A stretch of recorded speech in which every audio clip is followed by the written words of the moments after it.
আমার খুব গরিব মানুষ, আমি একটা গরু বছর পারিছি, তাহলে একখান 1000, উপরে একখান 1000 আর সব কালো জাল থেকে। আপনারা আমাকে একটু সাহায্য করেন, দেশবাসীর কাছে অনুরোধ।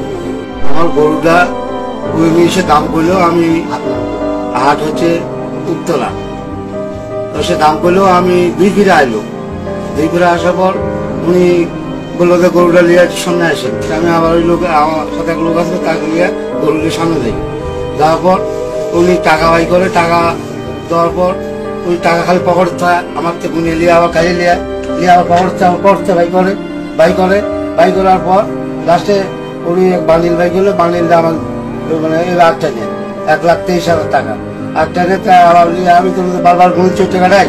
হ্যাঁ, গোনার পর আসে ওই আমার পিছনে একটা কামলা আসলো, তাকে আমার গন্তব্যস্থানে আসে ওই কামলা টাকা দিব। বাইকে দেখি তলে একখান 1000, উপরে একখান 1000 আর সব কালো জাল থেকে, সব কালো। আমি খুব গরিব মানুষ, আমার খুব গরিব মানুষ, আমি একটা গরু বছর পারিছি। আমার নাম রহিস, আমার বাড়ি নাটোর জেলা সিংহে থানা, 3 নম্বর ইটেল ইউনিয়ন, গ্রাম পাকুড়িয়া। আপনারা আমাকে একটু সাহায্য করেন, দেশবাসীর কাছে অনুরোধ। আমি সরকার নিয়ে খুব কষ্ট পাচ্ছি, ঋণ হয়নি আমার। যারা আমাদের খোঁজ করছেন আমার, তারা অবশ্যই আমাকে সাহায্য করে দেবেন। ঠিকানা হচ্ছে নাটোর জেলা সিংহে থানা, গ্রাম পাকুড়িয়া, 3 নম্বর ইটেল ইউনিয়ন। মোহাম্মদ রহিসউদ্দিন, পিতার জুব্বা প্রমাণিক।